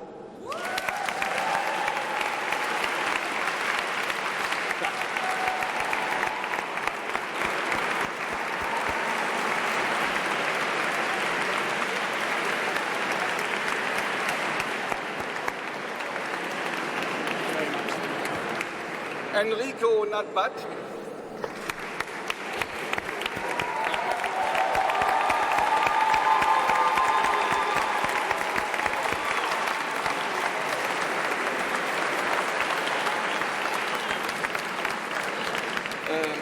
Michael Schwarz,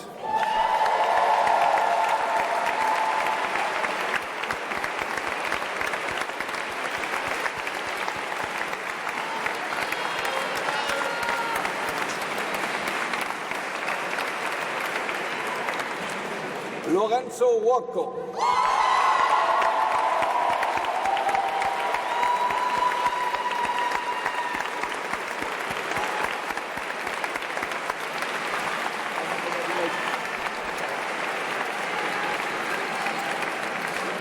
and finally Leonardo Barone.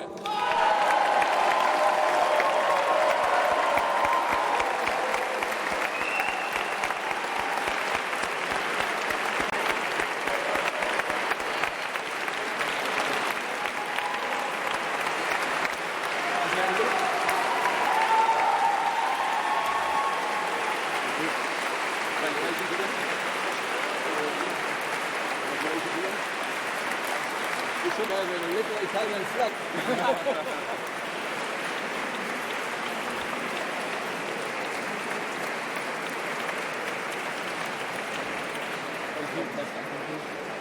Thank you very much.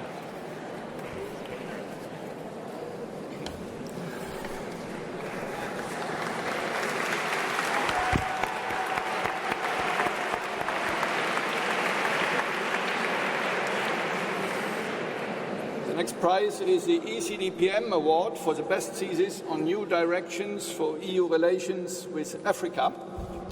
This prize consists of a 4 months, I add, paid internship in the ECDPM office in Brussels, and a monthly allowance which comes as part of the package. Very nice prize going to Rodrigo de Melo Borges Fernandez.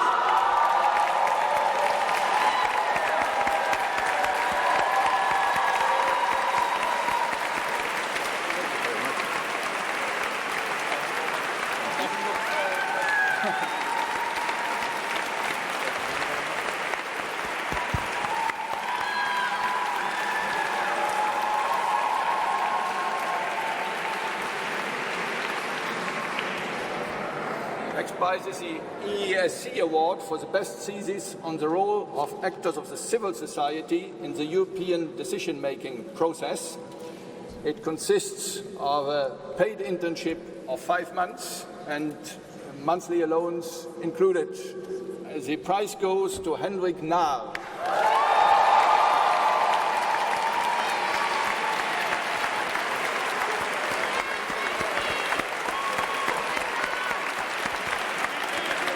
Thank you.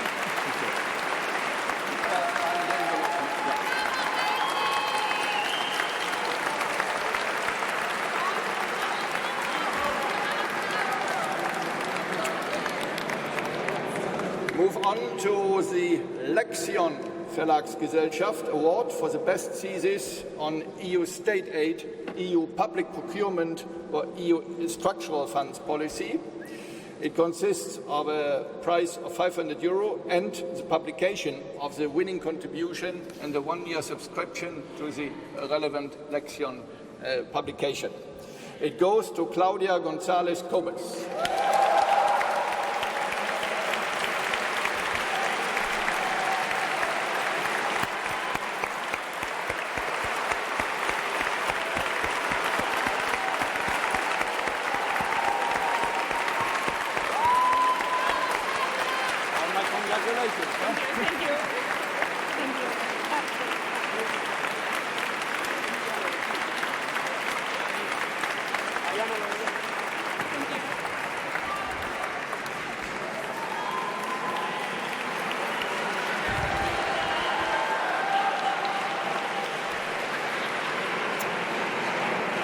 Then we move to the Linklaters Prize for the best thesis on the economic analysis of European law, consisting of a paid internship with Linklaters. It goes to Sarah Gallagher.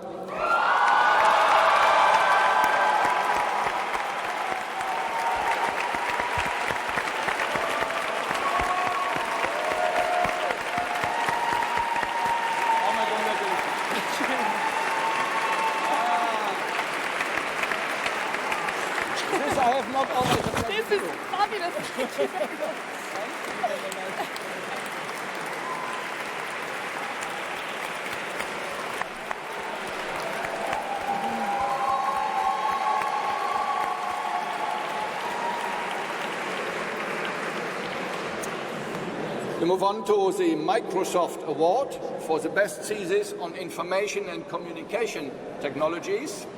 Prize consisting of an allowance of €5,000, and the prize goes to Viola Solic.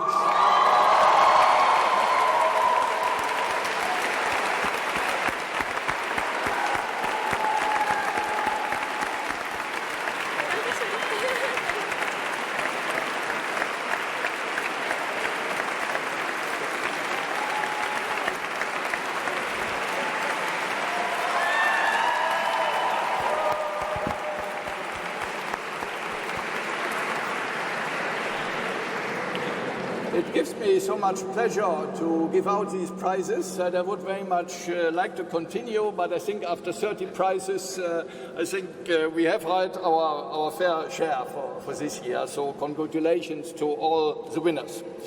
I would now like to ask the student representatives to come forward, Mr. Bastian de Monte and Ainhoa Martinez de Bouton, to actually address us, as it is a tradition at the college. I would immediately like to add that the student representatives play an absolutely crucial role at the college in terms of ensuring constant communication between the students and the management and the professors. And this year it was a particularly constructive, positive interaction. So thanks very much also for what the student representatives, what you as students have contributed to the success of this year. Please, if you would come forward.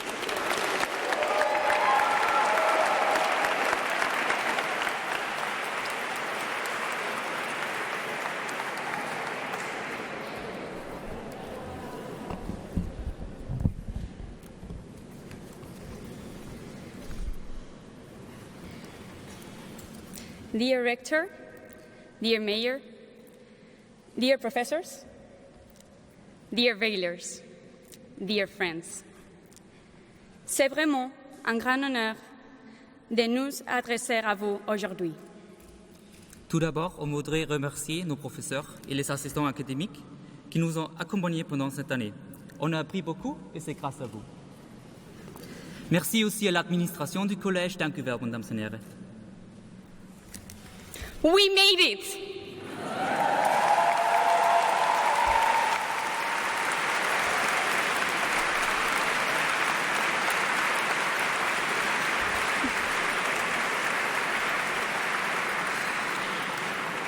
We made it to the end of this ceremony without starting a Facebook debate on every single detail which could be disagreed on. Because, dear friends, you might not be aware of this, but this is precisely what most defines the Simone Veil promotion of the College of Europe.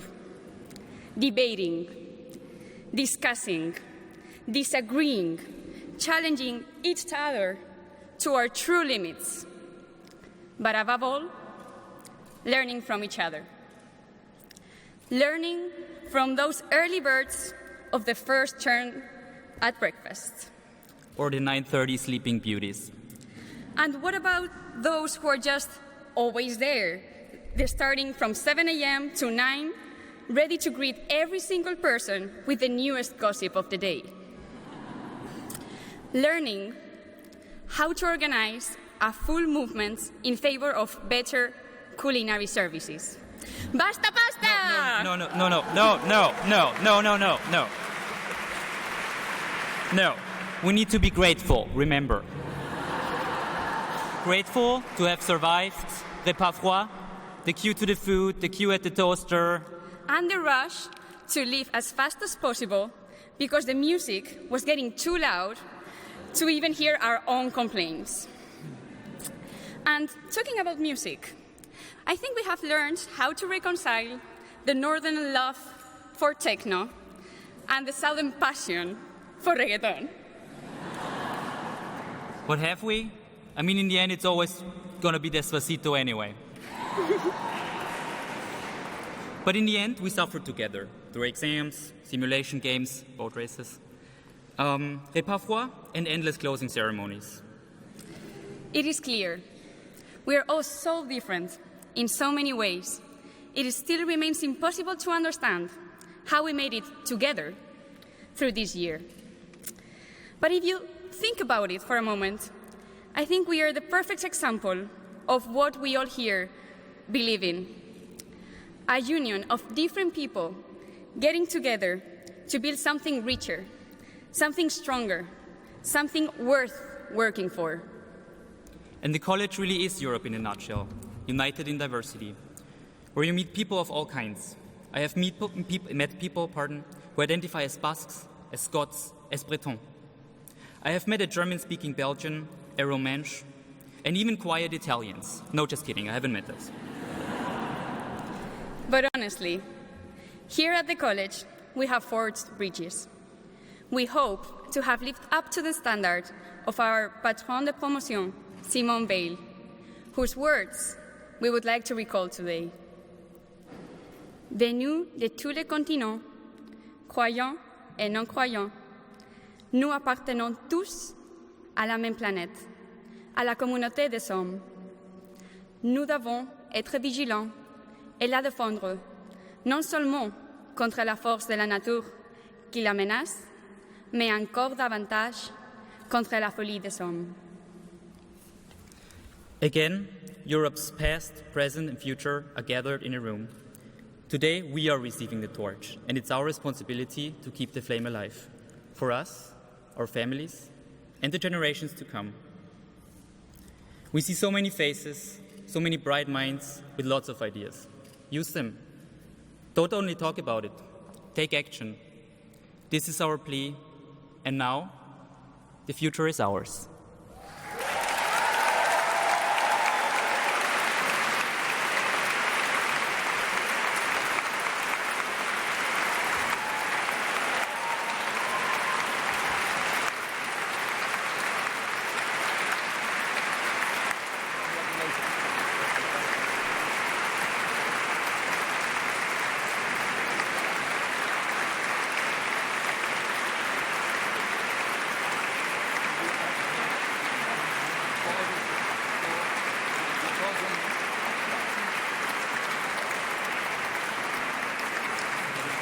If all the student representatives would please come forward with the insignia of their offices.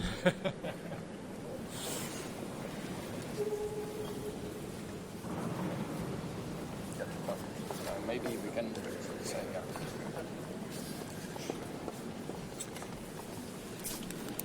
As a small token of recognition.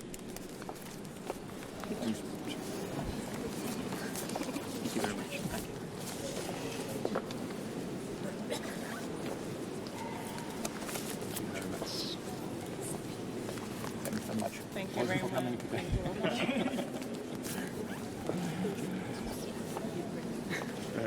goes like this. Thank you very much. Thank you very much. Yeah, there is one. Thank you very much. Yes, maybe I stand just behind in the middle or something like that. Yeah.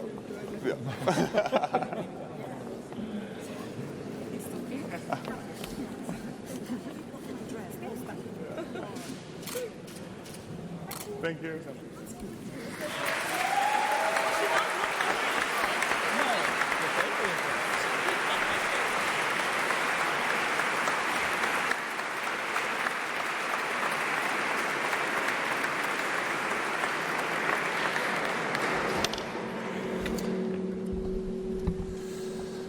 So, dear students of the Simone Weil promotion, dear friends and colleagues, ladies and gentlemen, again, dear parents and members of family, this brings our ceremony today to an end. I would like to thank you all for having joined us on this special occasion, and I wish you a good journey back to wherever you have come from. And the college doors will always be open to you, of course, and we all look forward to staying in touch. With that, I will declare formally the academic year 2017-2018, the year of the promotion Simone Weil, as closed.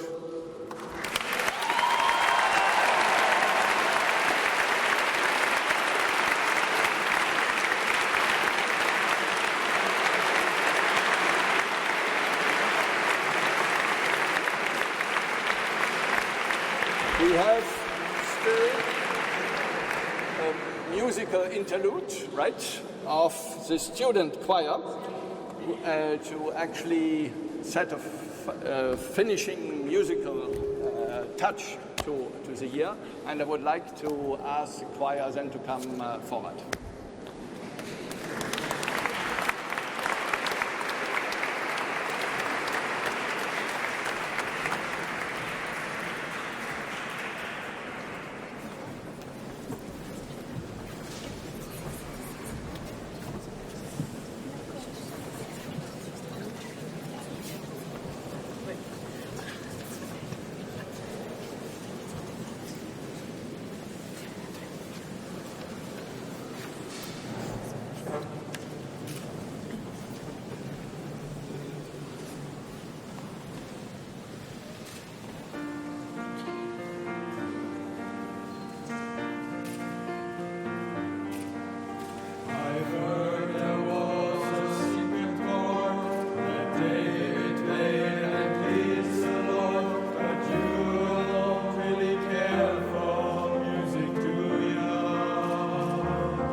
usual, we'll terminate with the European anthem, the Ode to Joy, and I would like to ask you all to raise.